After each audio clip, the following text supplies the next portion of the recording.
We were just talking about this next, let me introduce you about the library, which is really cool. And I just want to apologize to the Battle Creek, Michigan library. I think I have still outstanding books, but I love reading. And there's one place, like I said, that Pat introduces us to that everyone loves.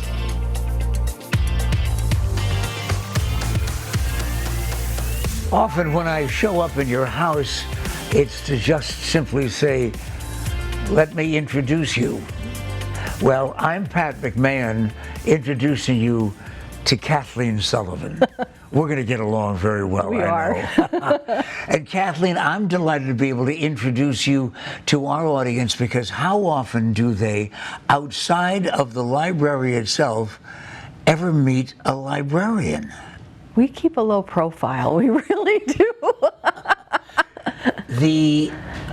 The career field itself is unusual enough, at least to me, that I know how to become a fireman.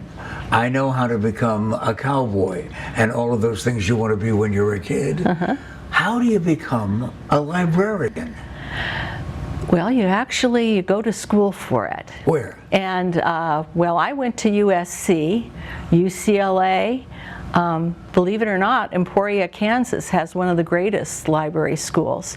And you get a master's degree in it. You actually have to have a degree in some other field, and then you get your master's degree, because they expect you to be able to really assemble information to assist people in what they need. Well, when you're talking about row after row and rack after rack of books from all over the world, yeah, you not only have to find them, but you have to understand the Dewey Decimal System.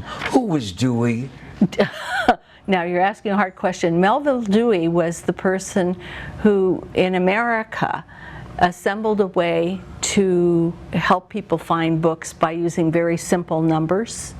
And they're not simple if you don't know it, but we're more than glad to guide people to find the materials. It's just a way of saying, you want cooking? Go over to 641.5s. Lots of cooking there. But if you want to make cakes, we can give you even a more intense number, or a longer number that'll help you find that. And if you're at the Burton Barr Library, you're going to need that number, because they got cookbooks everywhere. And you're at the Burton Barr Library. I am. Of course, that is the high-rise building on Central Avenue, right in the middle of Phoenix, that everybody knows, and that was flooded. Yeah, we had an accident. We had a microburst over the building, and it picked up some concrete materials that were on the roof, the library, to hold it in place, and it banged it down on the building, and it broke some pipes. Oh, but that's heartbreaking when you consider how many books were destroyed. Actually, considering that the building has about 250,000 items, we only lost about 12,000. We were extraordinarily lucky. I'm going to ask you a tough question now, because you've devoted your life and your professional career to being a librarian and helping all of us out in so many different capacities. But now, does anybody really need the library, considering everything that's available to us electronically?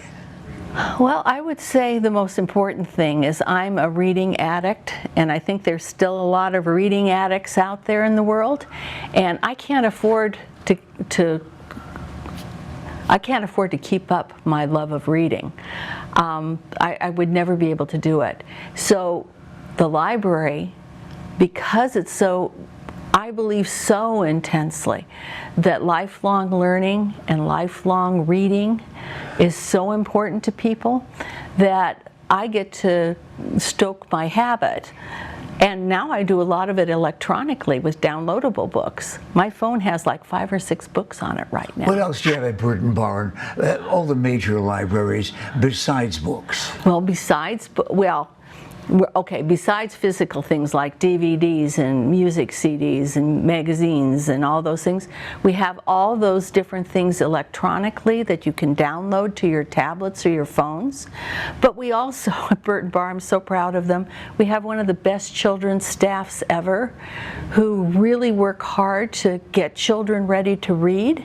You know, you have to work with their little minds from the time they're babies and so on to make them ready to read. And then we're really invested in making sure that every child in Phoenix reads on level by 3rd grade, because that's a great indicator of success in later life. We have a place where people who want to start businesses can go and get lots of intensive and expert help. We have the College Depot, which not only helps students get into college, but it's helped adults get scholarships to go back and get their high school diplomas. We have parents who've been working for 30 years, or they're 30 years old, and they get to get their high school diploma, and their family gets to watch them get that high school diploma.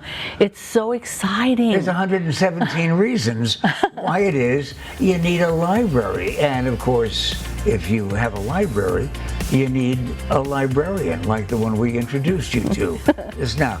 Kathleen Sullivan, I thank you so much for being there, and I thank you for making sure that my library card is current and up to date.